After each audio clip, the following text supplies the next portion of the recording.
এই হকের দাওয়াত দিতে গিয়ে আমরা সত্যিকারে বলবো আজকে কেন এই বিপর্যয় এসেছে। বন্ধুরা আমার, বিপর্যয় আমরা টেনে নিয়ে এসেছি, বিপর্যয় আমরা টেনে নিয়ে এসেছি। আমি যদি বলি তাম পৃথিবীর সৌদি আরবের একজন শেখ বলেছিলেন, হাদা করুনা শুকরান, হাদা করুনা শুকরান, হাদা করুনা শুকরান। এটা আমাদের জন্য একটা শুকরিয়া স্বরূপ এসেছে। বলেন কেন? যখন তাম পৃথিবীর মুসলমানদের উপরে জুলুম, অত্যাচার, নিপীড়ন বেড়ে গেছে, আপনি কি দেখেননি চীনের মুসলমানদের উপরে কেমন অত্যাচার হয়েছে? আপনি কি দেখেননি? এই করুণ আসবে না কেন? আমরা মুসলমানরা যেরকম হয়েছে জালেম, মুশরিকরা হয়েছে এরকম জালেম, আমরা হয়ে গেছি জালেম। এই দেখুন, যখন চীনের মুসলমানদের উপরে অত্যাচার হয়েছে, আপনারা ইন্টারনেট দেখে থাকেন, একজন যুবতী মেয়েকে টেনে ধর্ষণ করে তার স্তন কেটে ফেলে রাস্তায় টেনেছে। শুধু তাই নয়, এই ভৈঘরের মুসলমানদেরকে ডেকে এনে, যুবকগুলিকে ডেকে এনে, যুবকগুলি উলঙ্গ করে খোলা আপনার লোহার খাসার ভিতরে ঢুকে রেখেছে। অত্যাচার করতে করতে মুসলমানদের পক্ষে, মজলুমদের পক্ষে কথা বলার কোনো মানুষ ছিল না চীনের পক্ষে। আপনারা কি দেখেন নাই বারবার মুসলমানদের উপরে কেমন অত্যাচার হয়েছে? তারা নিজের বাড়িঘর সব ছেড়ে আমার দেশে আসতে বাধ্য হয়েছে। আলহামদুলিল্লাহ, হয়তোবা আমরা তাদের বাসস্থান দিয়েছি, কিয়ামতের মাঠে আল্লাহ আমাদেরকে তার জাযা দান করবে। আপনি চীনে দেখেছেন চীনের মুসলমানদের উপরে কি অত্যাচার হচ্ছিল? তখন আমি একটি ভিডিওতে দেখেছিলাম, চীনের কিছু মুসলমান একটি খোলা ময়দানে গিয়ে তারা হাত উত্তোলন করে, আমি তো সে দেশের ভাষা আর বুঝি না, স্টেশন করে দিচ্ছে আর হাত তুলে বলছে, আল্লাহ আমরা তো অপরাধী, একটি আমরা মুসলমান, আমাদের পক্ষে কথা বলার কেউ নাই। হাত তুলে অঝর ধরে চোখ দিয়ে পানি পড়ছে আর বলছে, আজকের এই পৃথিবীতে মুসলমানরাই কি মজলুম, আমাদের পক্ষে কেউ কথা বলছে না। হাত তুলে বলছে, আল্লাহ তুমি বদরের যুদ্ধে সাহায্য করেছিলে না, ইদ হাম্মাত তাইফাতানি মিনকুম আন তাফশালা ওয়াল্লাহু ওয়ালিয়ুহুমা ওয়া আলাল্লাহি ফালিয়াতাওয়াক্কালিল মুমিনুন ওয়া লাকাদ নাসারাকুমুল্লাহু বিবাদরিন ওয়া আনতুম আদিল্লা ফাত্তাকুল্লাহা লাআল্লাকুম তাশকুরুন إذ تقول للمؤمنين ألن يكفيكم أن يمدكم ربكم بثلاثة آلاف من الملائكة منزلين بلى إن تصبروا وتتقوا ويأتوكم من فورهم هذا يمددكم ربكم بخمسة آلاف من الملائكة مصوبين। তারা বলতেছিল বদরের যুদ্ধে মুহাম্মদুর রাসূলুল্লাহ সাল্লাল্লাহু আলাইহি সাল্লাম বলেছিলেন মাত্র 313 ধর, আর অধিক সে অধিক মুশরিকদের মোকাবেলা আল্লাহ করব। আল্লাহ তুমি যদি এই বদরের প্রান্তে তুমি বিজয় দিয়ে দাও, তুমি যদি আমাদেরকে সাহায্য করো। আল্লাহ করেনি, সালাসাতি আলাফিন মিনাল মালাইকাতি মুনজিলিন। ওই বদরের যুদ্ধে আল্লাহ আকাশ থেকে 3000 ফেরেশতা নাজিল করেছিলেন। পরের আয়াতে আসছে 5000 ফেরেশতা আল্লাহ নাজিল করেছিলেন। চীনের মুসলিমগুলি বলেছিল, আল্লাহ বদরের যুদ্ধে তুমি সাহায্য করেছো, আমাদের কথা কেউ শুনছে না, আল্লাহ তোমার কাছে সাহায্য চাই। অজুর জুড়ে কেঁদেছিল। আল্লাহু আকবার। ইন্টারনেট গেটে দেখুন, চায়নার মুসলিমগুলি হাত তুলে অসহায়ের মতো কেঁদেছিল, হাউ হাউ করে কেঁদেছিল। আমি বলেছিলাম, আমার মনে হয় আল্লাহর পক্ষ থেকে অবশ্যই গজব আসবে, এসেছে। এই জন্যই যেই আল্লাহর পক্ষ থেকে করোনা ভাইরাস আসলো, মুসলমানরা শান্তি লাভ করলো, ঠিক কিনা? সমস্ত পৃথিবীর মুসলমানদের উপর অত্যাচার বন্ধ হয়ে গেল। আল্লাহু আকবার, আল্লাহু আকবার। এই জন্য সৌদির আরবের এক শায়েখ বলেছিলেন, হাদাল করুণা শুকরান, হাদাল করুণা শুকরান। এই করুণা এসে সমস্ত মুসলমানদেরকে শান্তি করে দিয়েছে। কতল, মারামারি, কাটাকাটি, সিনেমার হল, খেলার মাঠ, সব কিছুকে আল্লাহ স্তব্ধ করে দিয়েছে, ঠিক কিনা? আল্লাহু আকবার। আল্লাহ এখনো আছেন, থাকবেন। সময় সংক্ষিপ্ত। বন্ধুরা আমার, ইমানের পরীক্ষা আসবে। আমরা দাওয়াতি কাজ ছেড়ে দিয়েছি। আমরা আল্লাহর যে দাওয়াত আমাদেরকে আল্লাহ রাসূল দিয়েছিলেন, আমরা মানুষের কাছে তাবলীগ করা, সহি দাওয়াত করা, আপনিই বলুন, আমি আর কিছু বলতে চাই না। আমরা যে নিজেদেরকে হক দাবি করি, আমরা বলি আহলুল হাদিস, আপনারা কয়জন দাওয়াতি কাজ করছেন, তাবলীগের কাজ করছেন? আপনার পাড়ায়, আমার মহল্লায়, তামাম দুনিয়াতে অশান্তি দাউ দাউ করে জ্বলছে, দাউ দাউ করে জ্বলছে। অত্যাচারী সমাজ গড়ে গেছে। এই যে করোনা ভাইরাস আসলো, এরপরও কি আফসোস হয় না? আমাদেরকে সতর্ক বলতে বলে না? আল্লাহ সাবধান করতে বলে না যে তোমরা সাবধান হও? তোমাদেরকে যে আমি ছোটখাটো দিলাম সাবধান হয়, কই আমরা সাবধান হলাম? কোথায় আমরা সাবধান হলাম? এই তো কিছুদিন আগে শুনতে পেলাম, লক্ষ্মীপুরের একটি মেয়েকে তার মা, তার বাবা আসছে, আপনার প্যারালাইসিস রোগী, আপনার অমারাত্মক অসুস্থ, তাকে নিয়ে ডাকা আসছে। খালির ঘরে পেয়ে সে মেয়েটাকে তো দর্শন করেছে, দর্শন করেই ক্ষান্ত হয় নাই। এই তো 2 সপ্তাহ আগে সেই মেয়েকে পৃথিবী থেকে চিরতরে বিদায় করে দিয়েছে। আমার প্রশ্ন হচ্ছে, ও মুসলমানেরা, এই দেশ কি মুসলমানদের নয়? এটা কি মুসলমানদের দেশ না? এটা কার সন্তান? কারাই অত্যাচার করেছে?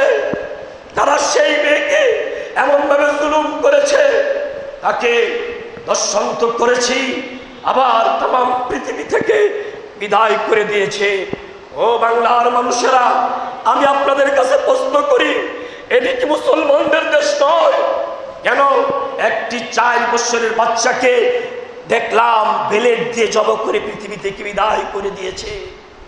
প্রতিদিন দর্শন, খুন, খারাপি, রাহাজানি ব্যাপকভাবে হচ্ছে। আল্লাহ কেমন করে করোনা ভাইরাস উঠাই নেবেন? আমি আপনাদের কাছে প্রশ্ন এটাই, আলোচনা শেষ করে আসছি। ইমানের পরীক্ষা হবে। আমরা যারা করোনা ভাইরাসকে ভয় করছি, সময় সংক্ষিপ্ত, নাহলে কিছু হাদিস কোরআন বলে আরো আমরা আলোচনা সামনে করতাম। বন্ধুরা আমার, আল্লাহ সুবহানাহু ওয়া তাআলা আমাদেরকে ইমতিহান নিচ্ছে, পরীক্ষা নিচ্ছে। পরীক্ষায় উত্তীর্ণ হতে হবে। করোনা ভাইরাস মুসলমানদের জন্য কোনো ভয় নয়। মুসলমান যদি করোনা ভাইরাসে মুসলিম তাওহীদের উপরে থাকে, শিরিক করে না, বেদাত করে না, সত্যিকারের সচ্চা মুসলিম, আল্লাহর কসম, সে যদি এই করোনা ভাইরাসে মৃত্যুবরণ করে, তার মৃত্যু হবে শহীদের মৃত্যু। আল্লাহু আকবার। তাহলে আপনার আমার কিসের কষ্ট? মৃত্যু হবে শহীদের। কষ্ট হচ্ছে কাফের, বেঈমানদের। এটি হচ্ছে বড় দুঃখজনক। আলোচনা শেষ করে দিচ্ছি। বন্ধুরা, কোন পথে যাবেন? সঙ্গ অঙ্গে ব্যথা, কোথায় বলবেন কথা? বাংলাদেশ নামক একটি দেশ, যে দেশের আলেমরা শিরিক করে, যে দেশের আলেমরা বিদআত করে, সারা বাংলাদেশ শিরিক আর বেদাতে পড়ে গেছে। আমাদের উপরে গজব আসবে না মানে? আসবে না মানে? ইমানের পরীক্ষা কোন দিকে দিবেন? এদেশের এক একটা পীরের আড্ডা, এক একটা শিরিকের আড্ডা, এক একটা পীর এক একটা শয়তানের আড্ডা। মুফতি নামের কলঙ্ক। আমি সৌদি আরবে 12 বছর ইমামতির দায়িত্ব পালন করছি। প্রতি বছর দেখছি এক একটা মুফতি এক একটা আস্তা শয়তান। বলতে পারেন কেন?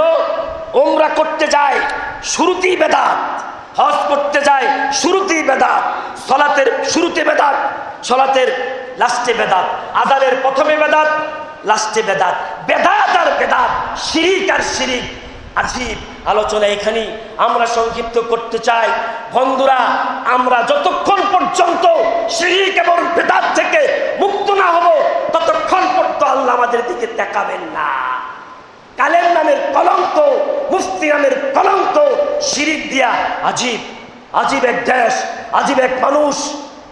সৌদি আরবে বসে দেখি হেলিকপ্টার দিয়ে আসে হুজুরে আইসা এমন কথা বলে, আফ্রিকার জঙ্গলের কথা বলে, আমার হুজুরের কারিস্পির কথা বলে।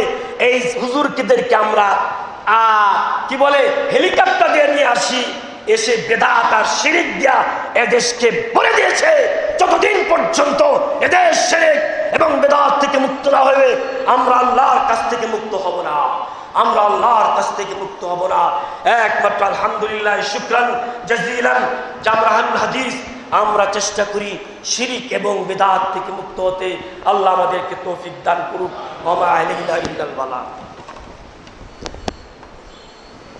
আলহামদুলিল্লাহ বন্ধুরা, আমার আলোচনা শেষ পথে নিয়ে আসছি, আর মাত্র কয়েক মিনিট বাকি। আপনারা ইমানের পরীক্ষার জন্য রেডি হয়ে যান। হযরত বেলাল ইমানের পরীক্ষা দিয়েছে, খাব্বাব ইমানের পরীক্ষা দিয়েছে, হযরত ইব্রাহিম আলাইহিস সালাতু ওয়াস সালামকে আগুনে ফেলে দিয়েছে। কি হয়েছে? আমরা করোনা ভাইরাসকে ভয় পাই? ভাই, ভয়ের কিছুই নাই। আল্লাহ আপনার উপর রহমত করবে। আগুনকে আল্লাহ ডেকে বলছে, ইয়া নারু কুনি বারদাও ওয়া সালামান আলা ইব্রাহিম।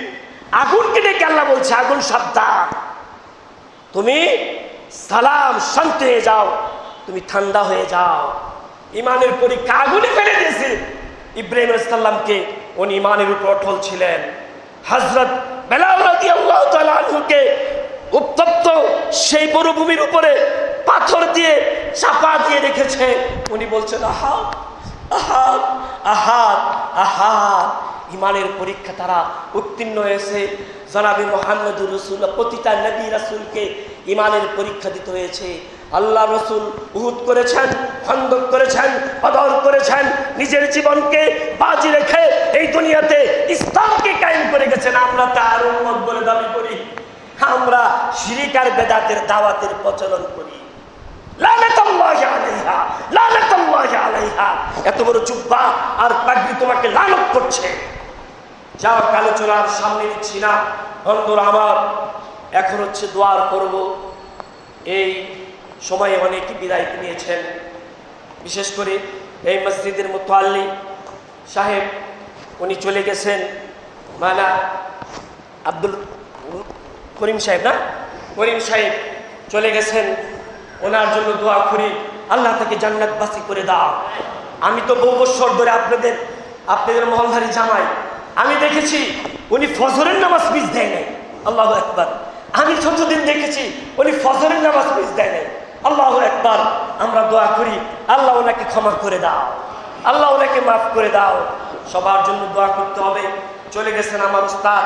আমি যখন ঢাকায় প্রথম আসি, আমার আব্বা বড় মসজিদ ইমাম ছিলেন, আমাকে ইসমাইল উস্তাদি হাতে দিয়েছে। আপনাদের পেলা মসজিদের প্রথম ছাত্র আমরা, প্রথম বেছে আমার উস্তাদ ইসমাইল উস্তাদ চলে গেছেন। আল্লাহ তুমি ক্ষমা করে দাও, আল্লাহ মাফ করে দাও। এরকম আরো অনেকে এই করোনা ভাইরাসের কারণে, মহামারীর কারণে বিভিন্ন অসুস্থ হয়ে আরেকটি দোয়া নম্বরে পাচ্ছি না। আমার অত্যন্ত প্রিয় বন্ধু হাফেজ ফজলুর রহমান, 2টা কিডনি নষ্ট হয়ে পৃথিবী ছেড়ে চলে গেছে। আমি তার জন্য দোয়া করি, আল্লাহ তাকে মাফ করে দাও। আমরা কে কখন চলে যাই এই মহল্লায়, এই বিপর্যয় সময়ে যারা এই পৃথিবী ছেড়ে এই মহল্লা থেকে চলে গেছে, আল্লাহ সবাইকে মাফ করে দাও। অনেকের নাম আমার জানা, অনেকের জানা নাই। আল্লাহ তাদের কবরকে জান্নাতের বাগিচা করে দাও।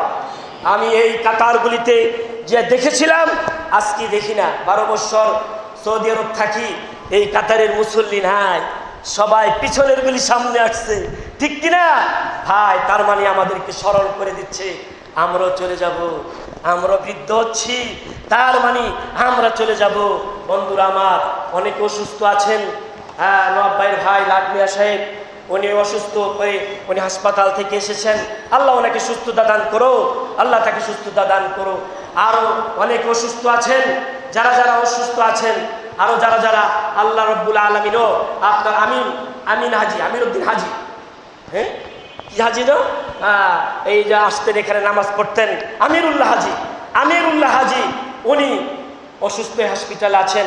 আপনাদের মসজিদে নামাজ পড়তে আসেন, লোকটা অত্যন্ত ভদ্রলোক, আল্লাহ ওনাকে ক্ষমা করে দাও, আল্লাহ ওনা সুস্থ করে দাও, আল্লাহ ভালো করে দাও।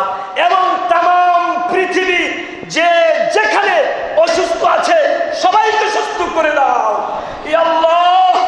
আর তাম বাংলাদেশে যত মুসলমানেরা ইন্তেকাল করেছে সবারে মাফ করে দাও ইয়া আল্লাহ। তাম পৃথিবীর একটি বিপর্যয়ের সময়ে আমরা বড়ই পাপিষ্ঠী, আমরা বড়ই গুনাহগার। আল্লাহ তুমি আমাদের কাছ থেকে তোমাদেরকে ভয় করি না আল্লাহ। আমরা কি চরিত্রের মানুষ, তোমাকে আমরা ভয় করি না, ভয় করি করোনা ভাইরাসকে। মেহরবানি করে করোনা ভাইরাসকে উঠায় নাও, তোমরা আমরা কি ভয় করবো আল্লাহ। করোনা ভাইরাসটাকে উঠায় নাও আল্লাহ, তাম পৃথিবীতে শান্তি দান করো। ইন্নাল্লাহা ওয়া মালাইকাতাহু ইউসাল্লুনা আলান নবী ইয়া আইয়ুহাল্লাযীনা আমানু সাল্লু আলাইহি ওয়া সাল্লিমু তাসলিমা। আরেকটি দোয়া না করে তো আমি পারছি না। আমার আব্বা মাওলানা সিরাজুল ইসলাম অনেক হয়তোবা ছিলেন, বরং মসজিদ ইমাম ছিলেন, যার অনেকবার মাদ্রাসা থেকে পালিয়েছি। আমার আব্বা বলছে আলেম হতেই হবে তোমাদেরকে। যার চেষ্টায় আল্লাহর রহমতে এই জায়গায় নিয়েছে। আল্লাহ আমার আব্বার কবরকে জান্নাতের বাগিচা বানিয়ে দাও এ আল্লাহ। আমার আম্মার কবরকে জান্নাতের বাগিচা বানিয়ে দাও। এমন করে যারা পৃথিবীতে অবস্থা আছে সকলকে মাফ করে দাও। ইন্নাল্লাহা ওয়া মালাইকাতাহু ইউসাল্লুনা আলান নবী ইয়া আইয়ুহাল্লাযীনা আমানু সাল্লু আলাইহি ওয়া সাল্লিমু তাসলিমা। আল্লাহুম্মা ইয়দিল ইসলাম ওয়াল মুসলিমিন ওয়ানসুর মান নাসারাল মুসলিমিন ওয়াহদিল কাফারাতা ওয়াল ফাদারাতা ওয়াল মুফতাদিয়াতা ওয়াল মুশরিকিন।